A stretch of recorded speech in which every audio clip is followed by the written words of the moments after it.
હવેના દાખલામાં થોડુંક ધ્યાન રાખવાનું છે.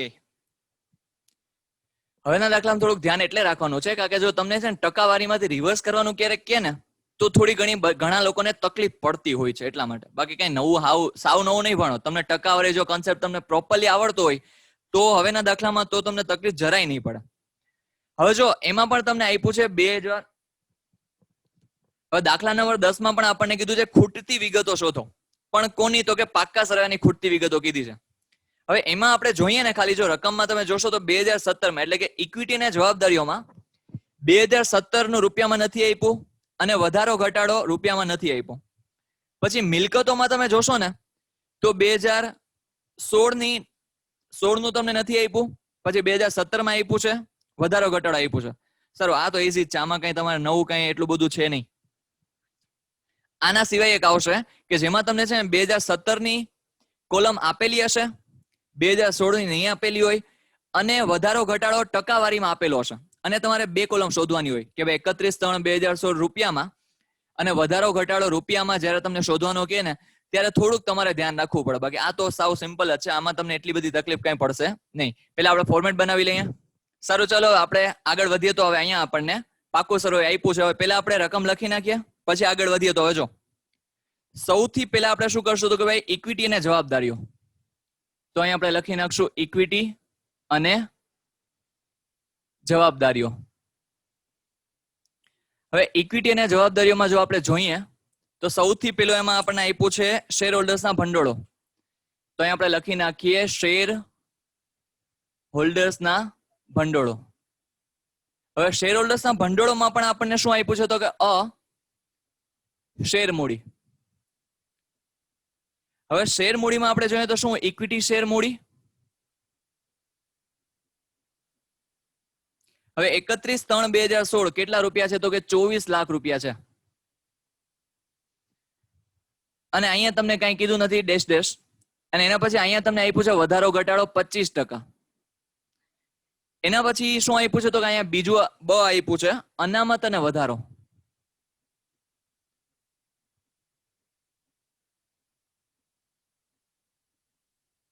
હવે એમાં પણ તમને 2016 માં આપ્યું છે 12 લાખ. 2017 માં કઈ નથી આપ્યું, વધારો ઘટાડો પણ નથી આપ્યું, અહીંયા આપ્યું છે 25%. એના પછી બીજું શું કીધું છે તો કે બિન ચાલુ જવાબદારીઓ.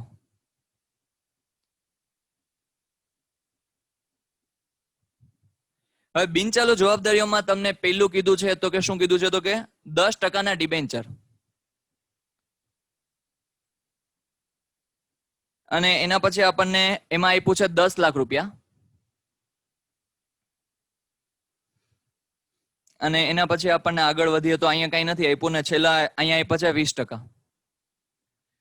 એના પછી અહીંયા આપ્યું છે 11% loan, bank loan. 11% bank loan. 2016 માં કેટલા રૂપિયા છે તો કે 12 લાખ. અને અહીંયા કઈ નહીં, ટકાવારી કીધી છે 25%. બરાબર. એના પછી ત્રીજું શું કીધું છે તો કે ચાલુ જવાબદારીઓ. હવે ચાલુ જવાબદારીઓમાં જો જોઈએ તો આપણને અહીંયા આપ્યું છે 2 લાખ રૂપિયા.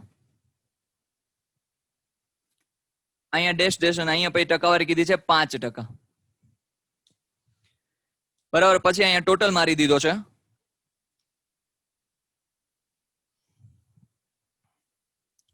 કુલ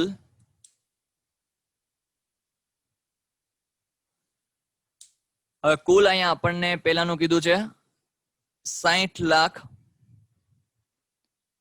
અને અહીંયા ટકા કેટલા થતા હોય તો કે 100 નહીં, સોરી 100 નહીં, અહીંયા 100 નહીં, હજી સમાન માપનામાં આવશે, એમાં 100 થતા હશે. 23.50 અથવા 5 તમે જી લખો. પછી શરૂ થાય છે મિલકતો. શું શરૂ થાય છે તો કે મિલકતો.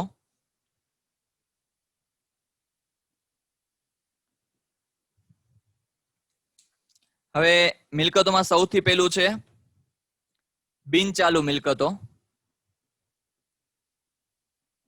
બિન ચાલુ મિલકતોમાં સૌથી પહેલું દ્રશ્ય મિલકતો.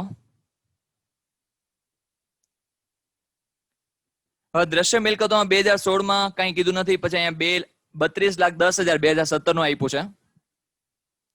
એના પછી અહીંયા 2,10,000 અને ટકાવારી આપણે શોધવાની કીધી છે. પછી બીજું છે અદ્રશ્ય મિલકતો. હવે એમાં પણ 2016 માં કઈ નથી આપ્યું, 17 માં આપણને આપ્યું છે 22 લાખ. અને પછી કીધું છે અહીંયા 2 લાખ.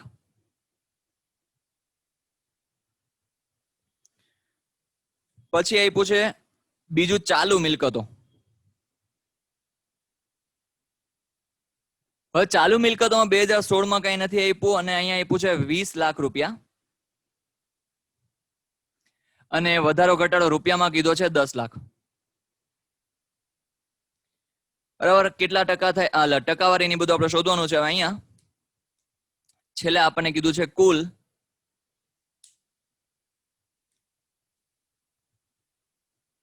કુલ આપણને કીધું છે 74 લાખ, અહીંયા 10,000. વધારો ઘટાડો 14,10,000.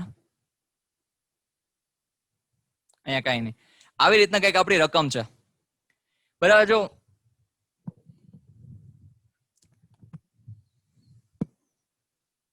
હવે જો આપણે રકમ વાંચીએ તો અહીંયા સિમ્પલી જો આમાંથી જી તમે વધારો ઘટાડો કરવો પડે, ક્યારેક ગુણાકાર ભાગાકાર કરવો પડે, એ કરીને આપણે ખાલી શોધતું જવાનું છે. હવે 2016 માં કેટલા છે તો કે 24 લાખ છે. 2017 નું આપ્યું નથી. હવે વધારો ઘટાડો રૂપિયામાં નથી આવ્યો પણ ટકાવારીમાં આપ્યો જ કે નહીં તો કે યસ. એટલે કે સિમ્પલી 24 લાખ 2016 માં છે, એમાંથી કેટલા ટકાનો વધારો થાય છે તો કે 25% વધારો થાય છે. કેટલા ટકાનો વધારો થાય છે? 25% વધારો થાય છે. તો 24 લાખના 25% કેટલા થાય? કેજો અહીંયા ફટાફટ. 24 લાખના 25% કેટલા થાય? 24 લાખ ગુણ્યા 25 6 લાખ. Okay, very good. કેટલા થાય તો કે 6 લાખ રૂપિયા. હવે અહીંયા હવે તમારે શું કરવાનું તો કે ભાઈ 24 લાખમાં તમે 6 લાખ ઉમેરો, પછી તમને 2017 ની શું મળશે તો કે રકમ મળી જશે. તો અહીંયા 2017 કેટલા રૂપિયા થઈ જશે તો કે 30 લાખ રૂપિયા થઈ જશે. કેટલા લાખ થઈ જશે તો કે 30 લાખ રૂપિયા અહીંયા થઈ જશે. હવે 2016 માં કેટલા રૂપિયા છે? આ તો કે 22 લાખ. કેટલા રૂપિયા છે? સોરી, 22 લાખ નહીં, 12 લાખ રૂપિયા. હવે 12 લાખના કેટલા ટકાનો વધારો થાય છે તો કે 25%. હવે 12 લાખના 25% કેટલા થાય? 3 લાખ. 3 લાખ. Very good. ચાલો 3 લાખ. હવે 12 લાખમાં 3 લાખ ઉમેરો તો કેટલા થઈ જાય તો કે 15 લાખ. તો 2017 માં કેટલા હોય તો કે 15 લાખ રૂપિયા હોય. હવે અહીંયા છે 2016 માં 10 લાખ. કેટલા ટકાનો વધારો થાય છે તો કે 20%. હવે 20%, 10 લાખના 20% કરો તો કેટલા થાય તો કે સિમ્પલ વાત છે 2 લાખ રૂપિયા. બરાબર, મોઢે થઈ જાય. હવે 10 લાખમાં તમે 2 લાખનો ઉમેરો કરો તો કેટલા થઈ જાય તો કે 12 લાખ રૂપિયા. તો અહીંયા આપણે લખી નાખશું 12 લાખ. પછી અહીંયા 12 લાખ એના 25% કેટલા થાય તો કે અહીંયા આપણે ગણતરી કરી હતી ને, 12 લાખના 25% કેટલા થાય તો કે 3 લાખ. તો અહીંયા ઈજ રહ્યા કે ટકા તો ફરી ન જાય. હવે 12 લાખમાં તમે 3 લાખ ઉમેરો તો કેટલા થઈ જાય તો કે 15 લાખ રૂપિયા. પછી અહીંયા છે 2 લાખ રૂપિયા 2016 માં. કેટલા ટકાનો વધારો થાય છે તો કે 5%. તો 2 લાખના 5% કેટલા થાય? થઈ જાય મોઢે પણ કયો છે? 10,000. 10,000. તો અહીંયા આપણે લખી નાખશું 10,000. હવે 2 લાખ, એક મિનિટ વધી ગયું. 2 લાખમાં 10,000 ઉમેરો તો કેટલા થઈ જાય તો કે 2,10,000 રૂપિયા. હવે 60 લાખમાં કેટલા ટકાનો વધારો થાય છે તો કે 23.5 અથવા 50. જી બોલો. હવે 60 લાખના 23.50% કેટલા થાય? 14,10,000. 14,10,000. Very good. 14,10,000. તો અહીંયા આપણે લખી નાખીએ 14,10,000. હવે 60 લાખમાં 14,10,000 ઉમેરો તો કેટલા થાય તો કે 74,10,000. બરાબર ને? 74,10,000. હવે અહીંયા શું કરવાનું સિમ્પલી તમારે જો તો અહીંયા તમને હવે મિલકતોમાં તમને શું આપ્યું છે તો કે 2017 ની રકમ આપી છે. વધારો ઘટાડો કેટલા રૂપિયા છે તો કે 2,10,000 રૂપિયા. એટલે ઇન શોર્ટ વધારા ઘટાડાની રકમ આપી છે.